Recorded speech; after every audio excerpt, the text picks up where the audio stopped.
भारत ने चली ऐसी चाल कि छूट गए ट्रंप के पसीने। भारत की इस नई चाल से बैन हो सकती हैं गूगल, फेसबुक, अमेज़न और अन्य अमेरिकी कंपनियां। दरअसल दोस्तों, कभी कभी इतिहास ऐसे मोड़ पर पहुंचता है जहां एक देश की खामोशी को उसकी कमजोरी मान लिया जाता है। लोग सोचते हैं कि जो देश कुछ कह नहीं रहा वो कुछ कर भी नहीं सकता, लेकिन वक्त बदलता है और जब जवाब आता है तो वो ऐसा होता है कि पूरी दुनिया सुनती है। कुछ ऐसा ही भारत ने किया और वो जवाब दिया जिसे अमेरिका ने शायद सपने में भी नहीं सोचा था। दुनिया जिसे आज सुपर पावर कहती है, उस अमेरिका के राष्ट्रपति डोनाल्ड ट्रंप ने एक बार मंच से बड़ी ही चौंकाने वाली बात कह दी।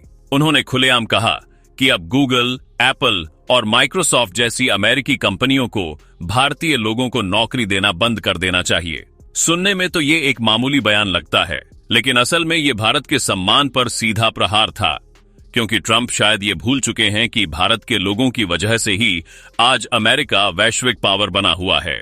बड़ी से बड़ी अमेरिकी कंपनियों में सीईओ की पोस्ट पर भारतीय ही हैं। ये हमला सिर्फ भारतीयों की नौकरियों पर नहीं था, बल्कि भारत की बढ़ती ताकत और आत्मनिर्भरता को लेकर अमेरिकी असहजता का संकेत था। अमेरिका लंबे समय से ओपन अपॉर्चुनिटी और ग्लोबल टैलेंट की बात करता रहा है, लेकिन जैसे ही भारत के इंजीनियर, वैज्ञानिक और टेक एक्सपर्ट्स इन कंपनियों में लीडरशिप पोजीशन पर पहुंचने लगे, अमेरिका को ये आखरने लगा। ट्रंप का बयान ये दर्शाता है कि भारत का उभरता नेतृत्व अब केवल पीछे से सपोर्ट करने वाला नहीं, बल्कि आगे चलकर फैसले लेने वाला बन चुका है। भारत ने इस पर कोई नाराजगी जाहिर नहीं की, न कोई बयान जारी किया, न विरोध प्रदर्शन हुआ और न ही कोई तीखा जवाब आया। लेकिन भारत ने जवाब दिया, ऐसा जवाब जो शब्दों से नहीं बल्कि नीतियों से दिया गया। एक ऐसा कदम जो चुपचाप उठा, लेकिन उसकी आवाज वॉशिंगटन तक गूंज गई। भारत ने डिजिटल टैक्स लागू किया, एक शांत लेकिन सटीक आर्थिक हमला। ये टैक्स सिर्फ एक कानून नहीं था, ये भारत की सॉवरेन पॉलिसी का ऐलान था और निशाना वही था जहां अमेरिका को सबसे ज्यादा चोट लगती है, यानी उसकी टेक कंपनियों की मोटी कमाई पर। कल्पना कीजिए, गूगल हर साल भारत से सैकड़ों करोड़ की आमदनी करता है। अमेज़न का कारोबार यहां हजारों करोड़ में है। मेटा, इंस्टाग्राम और फेसबुक मिलाकर करोड़ों का लाभ कमा रहे हैं। एप्पल ने तो भारत में प्रोडक्शन तक शुरू कर दिया है और अब वो भी बड़ी मात्रा में मुनाफा कमा रही है। लेकिन इन सब के बावजूद ये कंपनियां भारत में टैक्स नहीं देती थीं। उनका तर्क था कि हम भारत में रजिस्टर नहीं हैं, तो टैक्स क्यों दें। भारत सरकार ने यही गेम पलट दिया। साल 2020 में एक नई नीति आई जिसे डिजिटल इक्वलाइजेशन लेवी कहा गया। इसके तहत दो सख्त प्रावधान रखे गए। पहला, विदेशी कंपनियां जो भारत में डिजिटल विज्ञापन बेचती हैं, उन्हें 6% टैक्स देना होगा।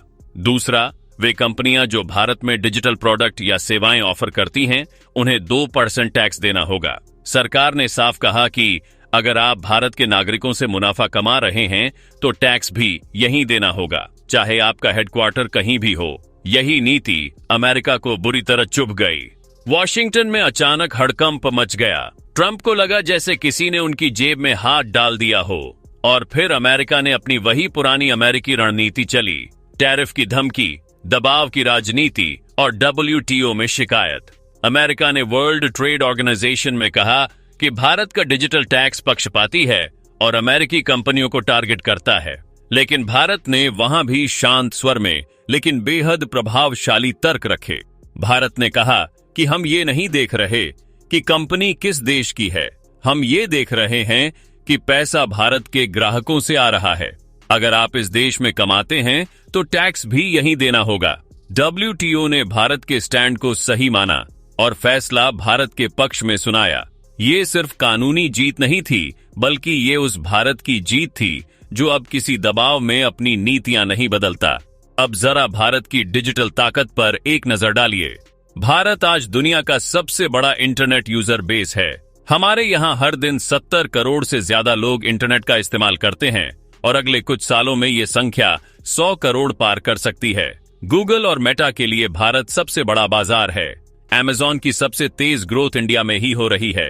एप्पल ने भारत में आईफोन बनाना शुरू कर दिया है। यानी भारत अब सिर्फ एक ग्राहक नहीं, बल्कि एक ग्लोबल टेक पार्टनर है। इसीलिए जब भारत ने नियम बनाए तो उन्हें नजरअंदाज करना मुमकिन नहीं था। डिजिटल टैक्स लागू होने के बाद 119 विदेशी कंपनियों को इसकी जद में लाया गया, जिनमें से 72 केवल अमेरिका से थीं। सोचिए, अमेरिका की इतनी सारी कंपनियां जो भारत से हर साल हजारों करोड़ कमा रही थीं, अब उन्हें यहां टैक्स देना पड़ रहा है। ट्रंप ने प्रतिक्रिया दी, कहा कि अगर भारत पीछे नहीं हटा तो अमेरिका भारत से आयात होने वाले उत्पादों पर टैरिफ बढ़ा देगा। लेकिन भारत ने साफ कर दिया कि टैक्स नीति बदली नहीं जाएगी, चाहे कोई भी धमकी दे।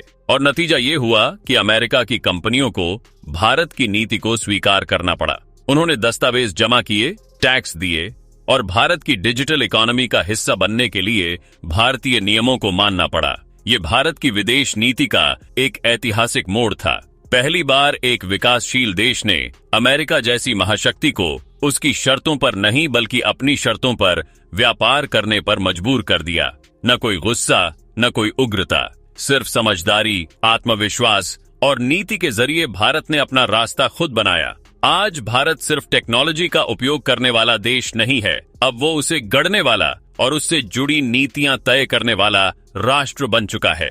यूरोपियन यूनियन, ब्राजील और कई अन्य देश भारत की इस नीति की तारीफ कर रहे हैं और इसी मॉडल को अपनाने की सोच रहे हैं। उनका यही मानना है कि आज तक वो कभी अमेरिका के खिलाफ नहीं गए, लेकिन पिछले एक दशक में भारत में पता नहीं कौन सा जादू हुआ है कि वो अपने देश के लोगों की भलाई प्रायोरिटी दे रहा है। अब ऐसी बात की डेवलप्ड नेशन से भारत के लिए सुनना अपने आप में बहुत बड़ी बात है, क्योंकि जहां एक तरफ दुनिया के सभी देश अमेरिका की बात इसलिए मानते हैं कि कहीं अमेरिका उनके प्रोडक्ट्स पर टैरिफ न लगा दे। पाकिस्तान इसका जीता जागता उदाहरण है, जो अमेरिका की जी हुजूरी करने से बाज नहीं आता। लेकिन भारत अब अपने देश की भलाई को पहले देखता है और भारत के इसे बिना शोर किए, बिना नारों के उठाए गए कदम से साबित भी किया है, जिसने भारत की छवि को न केवल मजबूत किया बल्कि वैश्विक नीति निर्माण में भारत की भूमिका को स्थापित कर दिया। भारत के इस कदम से अमेरिका भी हैरान है कि आखिर भारत के पास इतनी ताकत आई कहां से, जो अमेरिका की आंख में आंख डालकर बात कर रहा है। भारत द्वारा विदेशी कंपनियों पर लगाया गया ये केवल टैक्स का मामला नहीं था, ये भारत की संप्रभुता, आत्मसम्मान और भविष्य की दिशा तय करने का सवाल था। और भारत ने ये साबित कर दिया कि अब वो केवल नियम मानने वाला देश नहीं बल्कि नियम बनाने वाला राष्ट्र है। वैसे आपको क्या लगता है, क्या भारत को अपनी डिजिटल टैक्स नीति और भी मजबूत करनी चाहिए या फिर अमेरिका की दबाव नीति का जवाब इसी आत्मविश्वास से देना चाहिए? अपनी राय नीचे कमेंट में जरूर लिखें।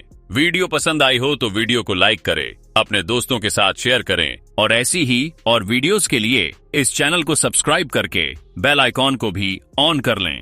जय हिंद, जय भारत।